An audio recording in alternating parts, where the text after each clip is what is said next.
2. The marketplace, the grass-plot before the jail, in Prison Lane, on a certain summer morning, not less than 2 centuries ago, was occupied by a pretty large number of the inhabitants of Boston, all with their eyes intently fastened on the iron-clamped oaken door. Amongst any other population, or at a later period in the history of New England, the grim rigidity that petrified the bearded physiognomies of these good people would have augured some awful business in hand. It could have betokened nothing short of the anticipated execution of some noted culprit, on whom the sentence of a legal tribunal had but confirmed the verdict of public sentiment. But, in that early severity of the Puritan character, an inference of this kind could not so indubitably be drawn. It might be that a sluggish bondservant, or an undutiful child, whom his parents had given over to the civil authority, was to be corrected at the whipping post. It might be that an antinomian, a Quaker, or other heterodox religionist, was to be scourged out of the town, or an idle or vagrant Indian, whom the white man's firewater had made riotous about the streets, was to be driven with stripes into the shadow of the forest. It might be, too, that a witch, like old Mistress Hibbins, the bitter-tempered widow of the magistrate, was to die upon the gallows. In either case, there was very much the same solemnity of demeanor on the part of the spectators, as befitted a people among whom religion and law were almost identical, and in whose character both were so thoroughly interfused, that the mildest and severest acts of public discipline were alike made venerable and awful. Meagre, indeed, and cold, was the sympathy that a transgressor might look for, from such bystanders, at the scaffold. On the other hand, a penalty which, in our days, would infer a degree of mocking infamy and ridicule, might then be invested with almost as stern a dignity as the punishment of death itself. It was a circumstance to be noted on the summer morning when our story begins its course, that the women, of whom there were several in the crowd, appeared to take a peculiar interest in whatever penal infliction might be expected to ensue. The age had not so much refinement that any sense of impropriety restrained the wearers of petticoat and farthingale from stepping forth into the public ways, and wedging their not unsubstantial persons, if occasion were, into the throng nearest to the scaffold at an execution.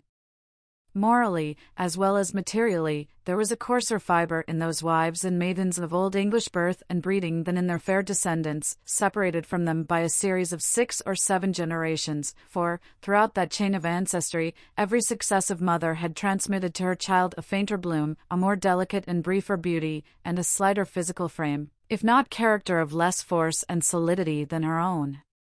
The women who were now standing about the prison door stood within less than half a century of the period when the man like Elizabeth had been the not altogether unsuitable representative of the sex.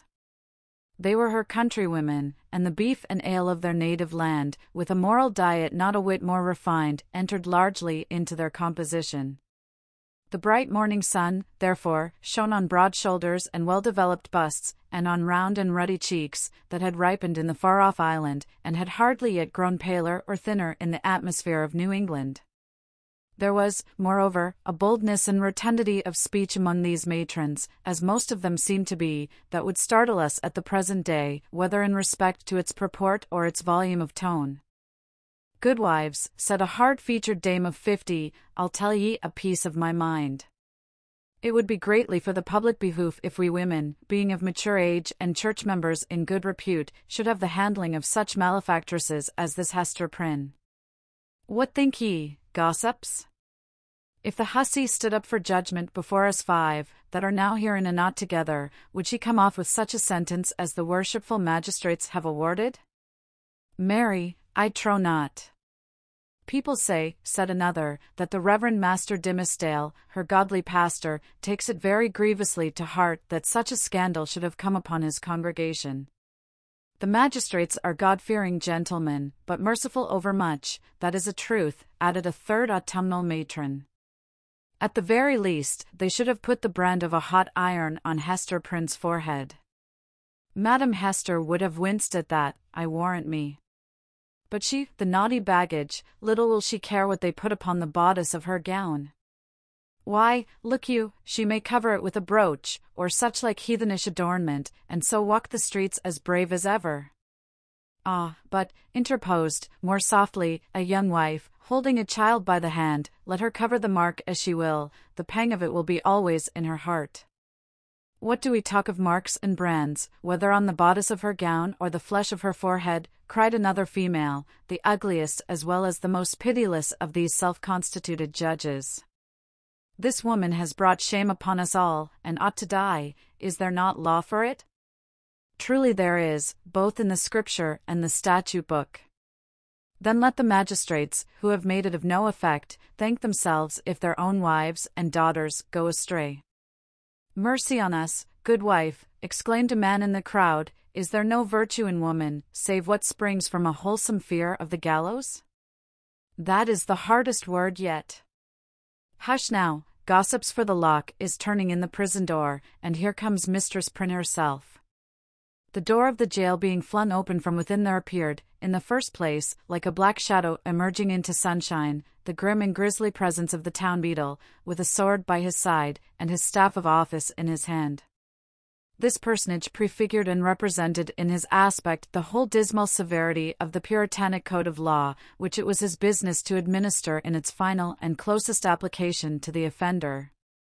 Stretching forth the official staff in his left hand, he laid his right upon the shoulder of a young woman, whom he thus drew forward, until, on the threshold of the prison door, she repelled him, by an action marked with natural dignity and force of character, and stepped into the open air as if by her own free will.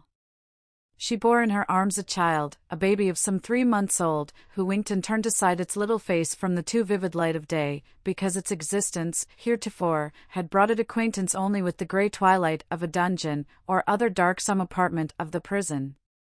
When the young woman, the mother of this child, stood fully revealed before the crowd, it seemed to be her first impulse to clasp the infant closely to her bosom, not so much by an impulse of motherly affection as that she might thereby conceal a certain token, which was wrought or fastened into her dress. In a moment, however, wisely judging that one token of her shame would but poorly serve to hide another, she took the baby on her arm, and with a burning blush, and yet a haughty smile, and a glance that would not be abashed, looked around at her townspeople and neighbors. On the breast of her gown, in fine red cloth, surrounded with an elaborate embroidery and fantastic flourishes of gold thread, appeared the letter A. It was so artistically done, and with so much fertility and gorgeous luxuriance of fancy, that it had all the effect of a last and fitting decoration to the apparel which she wore, and which was of a splendor in accordance with the taste of the age, but greatly beyond what was allowed by the sumptuary regulations of the colony. The young woman was tall, with a figure of perfect elegance on a large scale. She had dark and abundant hair, so glossy that it threw off the sunshine with a gleam, and a face which, besides being beautiful from regularity of feature and richness of complexion, had the impressiveness belonging to a marked brow and deep black eyes. She was ladylike, too, after the manner of the feminine gentility of those days, characterized by a certain state and dignity rather than by the delicate, evanescent, and indescribable grace which is now recognized as its indication. And never had Hester Prynne appeared more ladylike, in the antique interpretation of the term, than as she issued from the prison. Those who had before known her, and had expected to behold her dimmed and obscured by a disastrous cloud, were astonished, and even startled, to perceive how her beauty shone out, and made a halo of the misfortune and ignominy in which she was enveloped. It may be true that, to a sensitive observer, there was something exquisitely painful in it. Her attire, which indeed, she had wrought for the occasion in prison, and had modelled much after her own fancy, seemed to express the attitude of her spirit, the desperate recklessness of her mood, by its wild and picturesque peculiarity.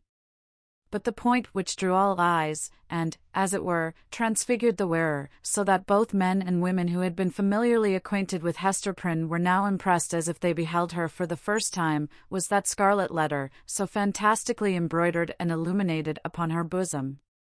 It had the effect of a spell, taking her out of the ordinary relations with humanity, and enclosing her in a sphere by herself.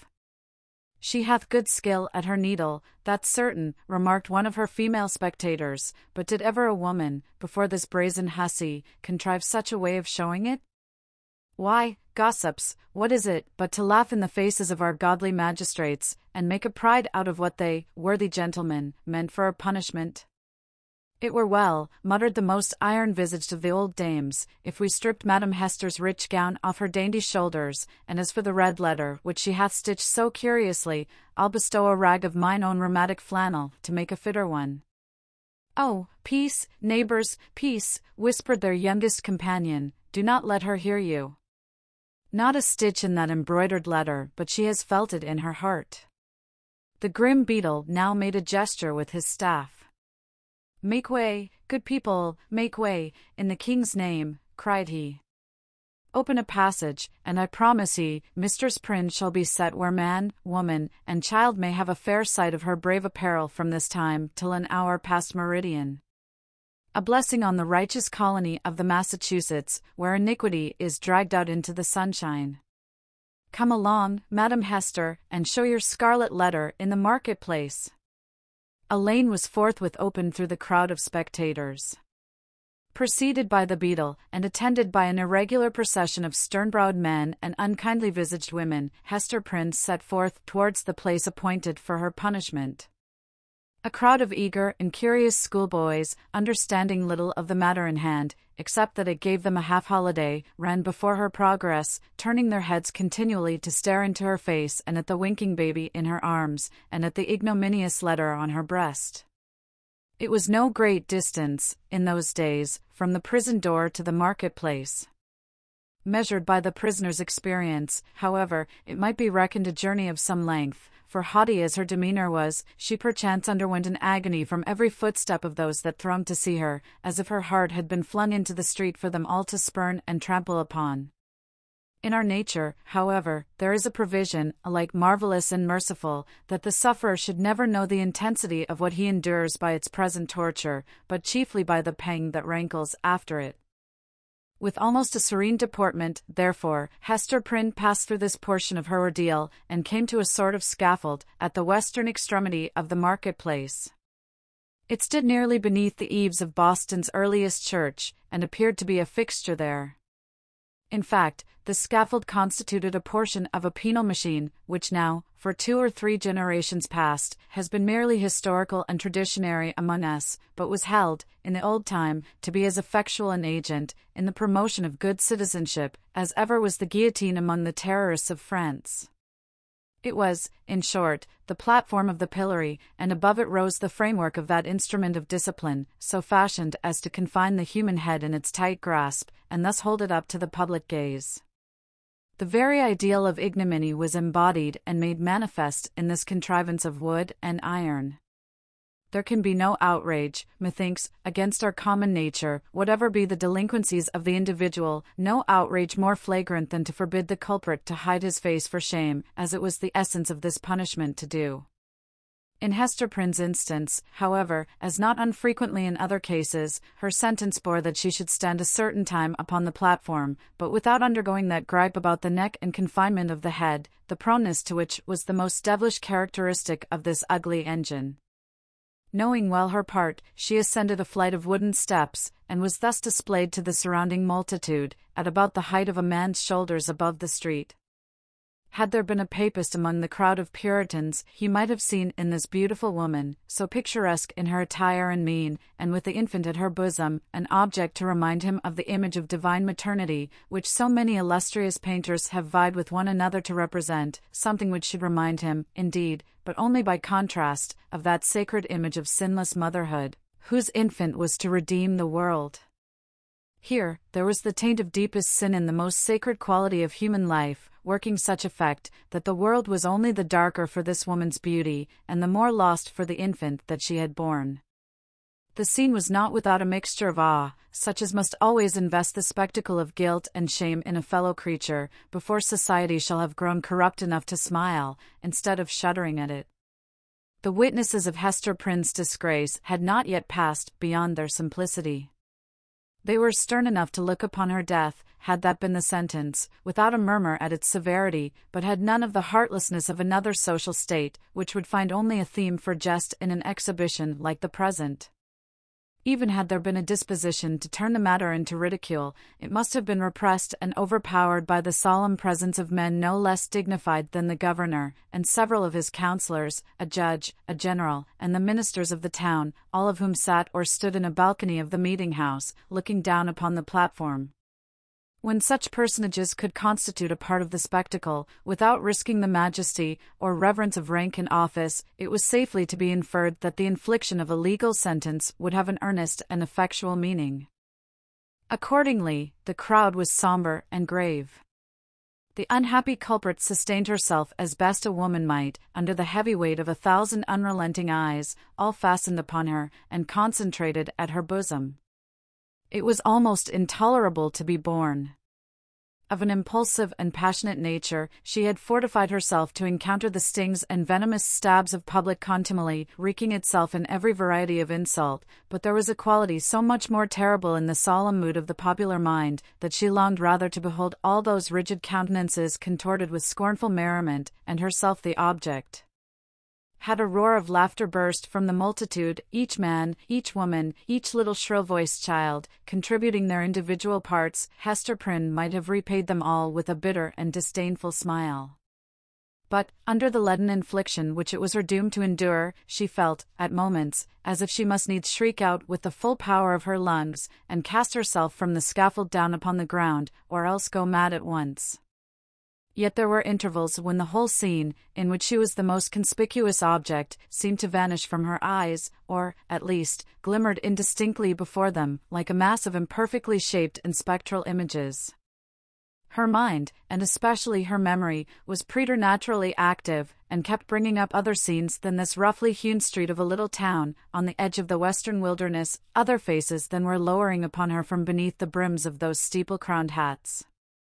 Reminiscences, the most trifling and immaterial, passages of infancy and schooldays, sports, childish quarrels, and the little domestic traits of her maiden years, came swarming back upon her, intermingled with recollections of whatever was gravest in her subsequent life, one picture precisely as vivid as another, as if all were of similar importance, or all alike a play. Possibly, it was an instinctive device of her spirit to relieve itself by the exhibition of these phantasmagoric forms, from the cruel weight and hardness of the reality. Be that as it might, the scaffold of the pillory was a point of view that revealed to Hester Prynne the entire track along which she had been treading, since her happy infancy. Standing on that miserable eminence, she saw again her native village, in Old England, and her paternal home, a decayed house of grey stone, with a poverty-stricken aspect, but retaining a half-obliterated shield of arms over the portal, in token of antique gentility. She saw her father's face, with its bold brow, and reverend white beard that flowed over the old-fashioned Elizabethan ruff, her mother's, too, with the look of heedful and anxious love which it always wore in her remembrance, and which, even since her death, had so often laid the impediment of a gentle remonstrance in her daughter's pathway. She saw her own face, glowing with girlish beauty, and illuminating all the interior of the dusky mirror in which she had been wont to gaze at it. There she beheld another countenance, of a man well stricken in years, a pale, thin, scholar-like visage, with eyes dim and bleared by the lamplight that had served them to pore over many ponderous books. Yet those same bleared optics had a strange, penetrating power, when it was their owner's purpose to read the human soul. This figure of the study and the cloister, as Hester Prynne's womanly fancy failed not to recall, was slightly deformed, with the left shoulder a trifle higher than the right. Next rose before her in memory's picture gallery the intricate and narrow thoroughfares, the tall, grey houses, the huge cathedrals, and the public edifices, ancient in date and quaint in architecture, of a continental city, where new life had awaited her, still in connection with the misshapen scholar, a new life, but feeding itself on time-worn materials, like a tuft of green moss on a crumbling wall. Lastly, in lieu of these shifting scenes, came back the rude marketplace of the Puritan settlement, with all the townspeople assembled, and levelling their stern regards at Hester Prynne, yes, at herself, who stood on the scaffold of the pillory, an infant on her arm, and the letter A, in scarlet, fantastically embroidered with gold thread, upon her bosom. Could it be true? She clutched the child so fiercely to her breast that it sent forth a cry. She turned her eyes downward at the scarlet letter, and even touched it with her finger, to assure herself that the infant and the shame were real. Yes, these were her realities, all else had vanished.